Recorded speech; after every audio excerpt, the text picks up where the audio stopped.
L'enfant a peur, son corps le ressent, il a des tremblements, il a froid, il a besoin de se blottir contre vous pour que vous le rassuriez. Alors si vous lui dites n'aie pas peur, vous êtes en train de balayer cette émotion qu'il est pourtant en train de vous offrir, de vous exprimer, et il a besoin de votre sécurité pour se sentir mieux.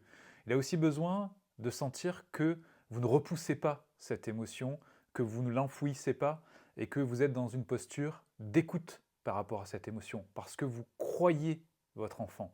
L'enfant doit être conscient que vous le croyez. C'est valable pour les peurs et c'est valable pour tout le reste. Donc minimiser ou encore traiter un enfant de menteur est très dangereux parce que cela est le terrain au mutisme de l'enfant et lorsqu'il aura des problèmes graves, il ne viendra pas se confier à son parent qui est censé le protéger. Donc pour les peurs, c'est encore plus important. On croit l'enfant sur ce qu'il exprime, quelles que soient les peurs, et on va l'aider à y voir plus clair. Qu'est-ce que tu imagines? Quelles sont les pensées que tu as? Est-ce que tu veux bien dessiner cette peur? Ta peur, tu la ressens à quel niveau de ton corps? Quelle est son intensité?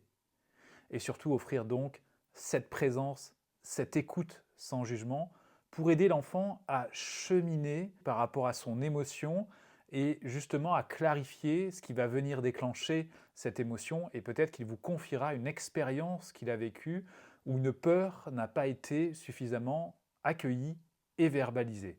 D'où l'intérêt de laisser cette porte ouverte à l'expression des enfants et vraiment, j'insiste, de leur faire comprendre que nous les croyons parce que pour eux, les émotions sont réelles et les perturbent réellement. Donc si nous balayons cela, si nous nions le ressenti de l'enfant, il va se passer la chose suivante, c'est que l'enfant va apprendre à taire ses émotions, mais l'émotion sera toujours là, et surtout il ne sera pas en connexion avec ses besoins, parce que son émotion est reliée à ses besoins.